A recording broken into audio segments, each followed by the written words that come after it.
We humans are always hungry for power, aren't we.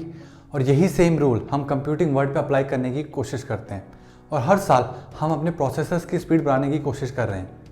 But you know what, we are facing a serious limitation now.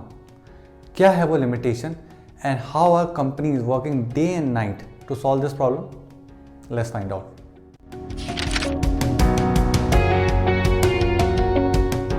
Before you proceed to this video, make sure आपको ये बात पता होनी चाहिए कि हमारे computer में जितना भी डेटा होता है वो हमेशा sequence of zeros and ones यानी कि सीक्वेंस ऑफ बिट्स में होता है। ओके, डेटा कोई भी हो, चाहे वो एक फाइल हो, एक प्रोग्राम हो, या फिर एक फोटोग्राफ हो, या फिर एक वीडियो हो, या फिर कोई गेम हो, हमेशा वो डेटा मेमोरी में sequence of zeros and ones में ही होता है। ये बात आपको बिल्कुल क्लियर होनी चाहिए। अगर आपको बिट्स के कंसेप्ट क्लियर नहीं है, make sure you watch this video, आपके बिट्स के कंसेप्ट बिल्कुल क्लियर हो जाएंगे। After that you can resume to this video. Okay, सबसे पहले हमको ये समझना होगा हमारे कंप्यूटर में कहाँ और कैसे बिट्स स्टोर होते हैं। अगर हम बात करें हमारी मेन मेमोरी की यानी कि रैम के बारे में, रैम जनरली 2 टाइप्स की होती है। One is static RAM and one is dynamic RAM. Static RAM में जो हमारे बिट्स स्टोर होते हैं वो फ्लिप फ्लॉप्स में होते हैं, और जो डायनेमिक रैम होती है उसमें जो बिट्स स्टोर होती हैं वो हमेशा कैपेसिटर्स में होती हैं। उसके अलावा जो हमारा माइक्रो प्रोसेसर होता है उसके अंदर रजिस्टर्स होती हैं। जो हमारे बिट्स हैं वो रजिस्टर्स के अंदर स्टोर होती हैं, और जो हमारा ALU है वो उसी रजिस्टर से बिट्स को पिक करके एग्जीक्यूशन परफॉर्म करता है। लेकिन इन सारे डिवाइसेस के बीच एक चीज़ बहुत कॉमन है एंड दैट इज ट्रांजिस्टर्स। जो हमारा फ्लिप फ्लॉप्स है वो एक कॉम्बिनेशन ऑफ 6 ट्रांजिस्टर्स होता है, और हमारे डायनेमिक रैम में कैपेसिटर के साथ हमेशा एक ट्रांजिस्टर जरूर होता है। इनफैक्ट जो हमारा CPU है उसका जो अरिथमेटिक लॉजिक यूनिट है वो ऐड, सब्ट्रैक्ट, ये ऑपरेशंस आखिर कैसे परफॉर्म करता है? That is because of logic gates, और लॉजिक गेट्स बनते हैं ट्रांजिस्टर से। तो हम कह सकते हैं कि जो ट्रांजिस्टर होता है वो एक बिट को रिप्रेजेंट करता है। एक transistor as a switch act करता है, यानी कि वो करंट को पास होने देता है या तो करंट को ब्लॉक कर देता है। अगर वो करंट को पास होने देता है तो हम उसे 1 कंसिडर करते हैं, और अगर वो नहीं पास करने देता तो हम उसे 0 कंसिडर करते हैं। बट यू नो व्हाट, ये ट्रांजिस्टर की टेक्नोलॉजी हमेशा से हमारे साथ नहीं थी। इससे पहले एक बिट को रिप्रेजेंट करने के लिए हमें वैक्यूम ट्यूब्स का यूज़ करना पड़ता था। एक वैक्यूम ट्यूब एक बिट को रिप्रेजेंट करता था, और पूरे के पूरे कॉम्बिनेशन ऑफ वैक्यूम ट्यूब्स एक पूरा का पूरा रूम का साइज लिया करते थे। और बाद में जब ट्रांजिस्टर इवॉल्व होना शुरू हुए, हर साल हमारी रिसर्च एंड डेवलपमेंट की वजह से ट्रांजिस्टर का साइज छोटा करने में हमारे साइंटिस्ट और इंजीनियर्स सक्सेसफुल हुए। इंटेल के को फाउंडर गॉर्डन मूरे का एक ऑब्जर्वेशन था कि number of transistors in a chip nearly double in every 2 years, जिसे आज हम मूरेज लॉ के नाम से भी जानते हैं। ये कोई लॉ ऑफ फिजिक्स नहीं है, it is just an observation जो उन्होंने डॉक्यूमेंट किया था। और सेम चिप में इंजीनियर्स हर साल ट्रांजिस्टर्स इसलिए डबल कर पा रहे हैं बिकॉज वो कंटिन्यूसली ट्रांजिस्टर्स के साइज को रिड्यूस कर रहे हैं। और ट्रांजिस्टर का साइज रिड्यूस करना ही बहुत ज़्यादा ज़रूरी है, बिकॉज एक चिप में जितना हम एक ट्रांजिस्टर को छोटा कर पाएंगे उतनी ही ज़्यादा नंबर ऑफ ट्रांजिस्टर्स हम अपने चिप में ऐड कर पाएंगे, और ज़्यादा नंबर ऑफ ट्रांजिस्टर मीन्स ज़्यादा number of bits that we can process, और जितनी ही ज़्यादा हम बिट्स प्रोसेस कर पाएंगे उतनी ही ज़्यादा परफॉर्मेंस हमें मिलेगी। मैं आपको एक इंटरेस्टिंग चार्ट दिखाता हूँ। आज से 20 ईयर्स पहले जो हम ट्रांजिस्टर यूज़ करते थे, एक ट्रांजिस्टर का साइज़ 150 नैनोमीटर्स हुआ करता था, और अभी जो प्रोसेसर लॉन्च हुए हैं उनमें जो ट्रांजिस्टर यूज़ हुए हैं उनका साइज़ 5 नैनोमीटर है। इनफैक्ट जो एप्पल का M1 है उसमें 5 नैनोमीटर के 16 बिलियन ट्रांजिस्टर एक चिप में है। एंड जितने भी हम प्रोसेसर यूज़ करते हैं of 7 nanometer and 5 nanometer transistors, ये तो रिलीज प्रोडक्ट हैं।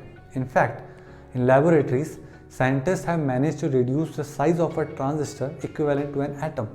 जब एक ट्रांजिस्टर अप्रॉक्सीमेटली एक एटम के बराबर हो जाता है, तब वो हमें हमारे यूनिवर्स की दूसरी सच्चाई से इंट्रोड्यूस करवाता है, and that is quantum mechanics. See, एक ट्रांजिस्टर का मेन काम क्या है? करंट को या तो पास होने देना या तो करंट को ब्लॉक करके रखना, right? And what is exactly a current? A current is a flow of electrons.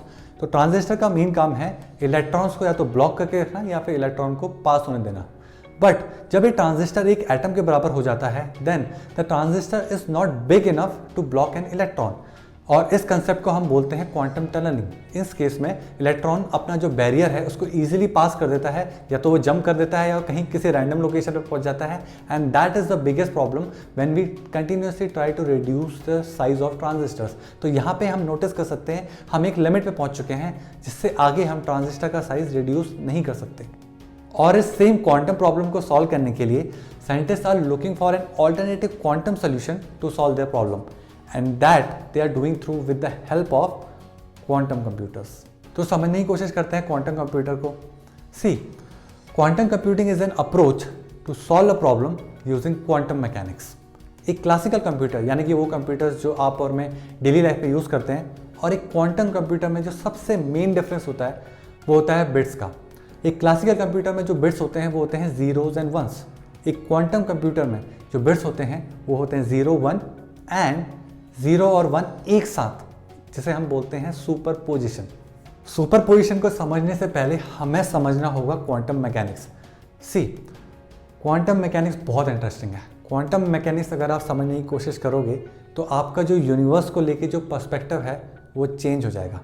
हमारी डेली लाइफ में जो फिजिक्स के कंसेप्ट हमने सुने हैं, like laws of motion, friction, ये जो फिजिक्स के रूल्स हैं ये एटम वर्ल्ड में एप्लीकेबल नहीं होती। यानी कि अगर आप एटम के स्केल के लेवल पे जाओ, वहाँ पे जो फिजिक्स है वो बिल्कुल अलग है, काफ़ी अनएक्सपेक्टेड है, और उस फिजिक्स को, एटम के वर्ल्ड की जो फिजिक्स है उसको हम बोलते हैं क्वांटम मैकेनिक्स। और ये सब प्रूव हुआ है डबल स्लिट एक्सपेरिमेंट से। डबल स्लिट एक्सपेरिमेंट की हेल्प से साइंटिस्ट ने ये ऑब्जर्व किया था कि एक इलेक्ट्रॉन जो है वो एक टाइम पे एक वेव का फॉर्म भी ले सकता है और एक पार्टिकल का फॉर्म भी ले सकता है। यस, एक इलेक्ट्रॉन एक वेव भी है और एक पार्टिकल भी है, बट अगर कोई भी ऑब्जर्वर उस इलेक्ट्रॉन को ऑब्जर्व करने की कोशिश करता है तो वो उसका जो ड्यूअल बिहेवियर है वो टूट जाता है, वो एक सिंगल बिहेवियर पे आ जाता है, यानी कि वो एक पार्टिकल बन जाता है। That is the biggest challenge of quantum mechanics. कोई भी साइमल्टेनियस बिहेवियर किसी भी पार्टिकल का, चाहे वो इलेक्ट्रॉन हो या फिर वो फोटोन हो, आप एक टाइम पे ऑब्जर्व नहीं कर सकते। जब आप उसे ऑब्जर्व नहीं कर रहे हैं तब अब वो अपने ड्यूअल फॉर्म में होता है, लेकिन अगर आप उसे ऑब्जर्व कर रहे हैं तब वो अपने सिंगुलर फॉर्म में आ जाता है। क्वांटम मैकेनिक्स के इसी बिहेवियर को साइंटिस्ट यूटिलाइज करना चाह रहे हैं और एक क्वांटम कंप्यूटर बनाना चाह रहे हैं। सी, हमें क्लासिकल कंप्यूटर की लिमिटेशन तो पता चल गई, राइट? एक ट्रांजिस्टर का साइज एक एटम से छोटा नहीं हो सकता है। That means we need to look for an alternative for transistor, ताकि हम जो अपने बिट्स हैं जिनको हम 0 से भी रिप्रेजेंट करते हैं, 1 से भी रिप्रेजेंट करते हैं, और जो सुपर पोजिशन स्टेट है 0 एंड 1 उससे भी रिप्रेजेंट करते हैं, तो इस सेट को हम बोलते हैं क्यूबिट। एक क्यूबिट को एक क्वांटम कंप्यूटर में रिप्रेजेंट करने के लिए हमें एक क्लासिकल कंप्यूटर के ट्रांजिस्टर का ऑल्टरनेटिव तो ढूंढना ही है, राइट? बिकॉज हमने पहले ही जान लिया कि ट्रांजिस्टर को हम एक एटम से छोटा तो बना नहीं सकते, तो हमें एक एटम से छोटा कोई ऐसा पार्टिकल चाहिए जिसको हम as a qubit quantum computer में रिप्रेजेंट कर सकते हैं। अब वो पार्टिकल एक इलेक्ट्रॉन भी हो सकता है, एक आयन भी हो सकता है, या फिर एक फोटोन भी हो सकता है। तो समझने की कोशिश करते हैं एक इलेक्ट्रॉन से। सी, एक इलेक्ट्रॉन हमेशा स्पिन करता रहता है, या तो वो अपवर्ड डायरेक्शन पे स्पिन कर सकता है या फिर वो डाउनवर्ड डायरेक्शन पे स्पिन कर सकता है। तो अगर मान लो आप अपवर्ड डायरेक्शन को 1 मान लो और डाउनवर्ड डायरेक्शन को 0 मान लो, तो 1 और 0 तो हमने रिप्रेजेंट कर दिए। Now we need to represent 0 and 1। Electron को अगर आप ऑब्जर्व नहीं करोगे, इलेक्ट्रॉन सारे डायरेक्शन में स्पिन करता है। That is true. अगर आप सोचोगे सारे डायरेक्शन में कैसे स्पिन कर सकता है, क्वांटम वर्ल्ड में ऐसा ही होता है। इलेक्ट्रॉन एक टाइम पे सारे डायरेक्शन में एक साथ स्पिन कर सकता है। I know I am sounding crazy, but trust me, I am not crazy. ये क्वांटम मैकेनिक्स का सच है। और अगर आप मेरे से रीज़न पूछोगे ऐसा कैसे पॉसिबल है, एक इलेक्ट्रॉन एक टाइम पे सारे डायरेक्शन में कैसे स्पिन कर सकता है, इसका आंसर मैं आपको नहीं दे सकता। इनफैक्ट इसका आंसर आपको कोई नहीं दे सकता। इसी को हम क्वांटम वर्ल्ड में बोलते हैं क्वांटम सुपरपोजिशन, यानी कि सारे के सारे स्टेट्स में एक साथ एक वक्त पे रहना। और इसको साइंटिस्ट कैसे एज अ कैलकुलेशन यूज़ करते हैं, चलिए समझने की कोशिश करते हैं। तो सपोज एक इलेक्ट्रॉन एक क्यूबिट को रिप्रेजेंट करता है। जब वो अपवर्ड डायरेक्शन में स्पिन कर रहा है वह 0, डाउनवर्ड डायरेक्शन में लेट्स से 1, और जब वो सुपर पोजिशन अपनी स्टेट में है वो सुपर पोजिशन स्टेट को रिप्रेजेंट करता है। तो scientist are trying to solve their problem in superposition state. यही साइंटिस्ट का मेन टारगेट है कि उनको अपनी जो कैलकुलेशन है उनको सुपर पोजिशन स्टेट में सॉल्व करनी है। Because in superposition state आप सारी की सारी स्टेट में एक साथ हो, और सारी की सारी स्टेट में एक साथ होने की वजह से जो क्यूबिट्स के बीच पे जो कैलकुलेशंस हैं वो पैरेलली हो सकती है, बिकॉज वो सारी की सारी स्टेट एक साथ कैलकुलेट हो रही हैं। इस वजह से माना जाता है कि जो क्वांटम कंप्यूटर्स है वो डेटाबेस सर्च और इंक्रिप्शन, इन सब चीज़ों के लिए बहुत ज़्यादा हेल्पफुल है। क्वांटम मैकेनिक्स का जो दूसरा इंपॉर्टेंट पॉइंट है दैट इज़ क्वांटम इंटेंगलमेंट, यानी कि अगर दो इलेक्ट्रॉन्स का आपस में कुछ इस तरीके से कनेक्ट हो जाना कि इवन डिस्टेंस डजंट मैटर, यानी कि दो इलेक्ट्रॉन अगर एक साथ इंटेंगल हो जाते हैं तो वो चाहे यूनिवर्स में कितनी भी डिस्टेंस में हो, एक इलेक्ट्रॉन अगर रोटेट होता है मान लो एंटी क्लॉकवाइज, तो दूसरा इलेक्ट्रॉन एंटी क्लॉकवाइज रोटेट होगा। और वो कैसे आपस में कनेक्टेड है, no one actually knows this, and this is a property of quantum mechanics.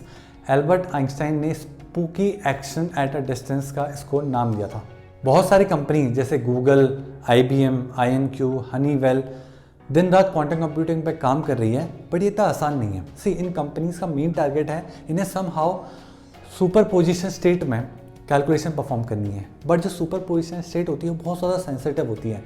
सबसे बड़ा प्रॉब्लम तो ये है कि अगर आप सुपर पोजिशन स्टेट को डायरेक्टली ऑब्जर्व करने की कोशिश करोगे तो सुपर पोजिशन स्टेट डिस्टर्ब हो जाएगी और वो किसी एक इंडिविजुअल स्टेट पे आ जाता है। सेकेंडली, जो सुपर पोजिशन स्टेट होती है वो बहुत ज़्यादा टेम्परेचर सेंसिटिव, डस्ट सेंसिटिव होती है, इसलिए जिन एनवायरनमेंट में क्वांटम कंप्यूटर्स को रखा जाता है वो बहुत ज़्यादा क्लीन होते हैं।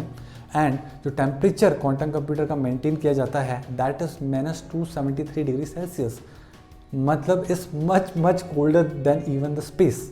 गूगल ने क्लेम किया था कि उनका जो क्वांटम कंप्यूटर का प्रोसेसर है सिकामोर, उससे उन्होंने एक प्रॉब्लम सॉल्व करने की कोशिश करी जो अगर वो एक सुपर कंप्यूटर से सॉल्व करने की कोशिश करते तो वो 10,000 ईयर्स लेती, और उसे उन्होंने एक क्वांटम कंप्यूटर से 200 सेकंड्स में सॉल्व किया था। हालांकि कुछ टाइम बाद IBM का एक पोस्ट आया था जिसमें IBM ने क्लेम किया था कि गूगल ने जिस प्रॉब्लम के बारे में मेंशन किया था कि जो एक सुपर कंप्यूटर 10,000 ईयर्स लेता उसे सॉल्व करने के लिए, वो रियलिटी में एक सुपर कंप्यूटर उसे सिर्फ 2 डेज में सॉल्व कर सकता था।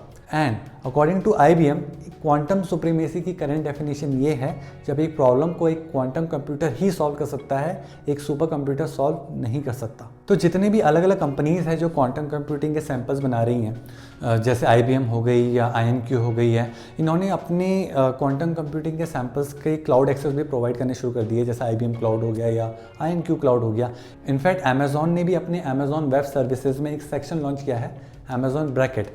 उसमें जितने भी अलग अलग क्वांटम कंप्यूटिंग मैन्युफैक्चरर्स कंपनीज़ हैं, जैसे कि IBM, IonQ, इवन माइक्रोसॉफ्ट, और उनका जो क्लाउड एक्सेस है आप वो अमेजॉन ब्रैकेट के थ्रू भी एक्सेस कर सकते हो। बट एक चीज़ आपको ध्यान रखनी है, जो क्वांटम कंप्यूटिंग में जो प्रोग्रामिंग है उसका अप्रोच बिल्कुल डिफरेंट है, बिकॉज ऑब्वियसली उसमें बिट्स के अलावा भी एक और एक्स्ट्रा स्टेट है that is super position state. In fact अभी बहुत सारे एल्गोरिथम्स भी अवेलेबल नहीं है अगर आपको क्वांटम प्रोग्रामिंग करनी है। कुछ पॉपुलर एल्गोरिथम्स है जैसे Shor's algorithm, Grover's algorithm, and बहुत सारे एल्गोरिथम्स आपको खुद लिखने पड़ेंगे। सो इसलिए if you really want to enjoy quantum computing तो आप अमेजॉन क्लाउड के थ्रू एक्सेस कर सकते हो। इनफैक्ट माइक्रोसॉफ्ट ने भी माइक्रोसॉफ्ट अज़ूर क्लाउड में भी क्वांटम कंप्यूटिंग का एक्सेस दिया हुआ है। सो गाइज, इस वीडियो के लिए बस इतना ही। I hope you really enjoyed watching this video. I will see you in the next video. Keep watching. Good bye.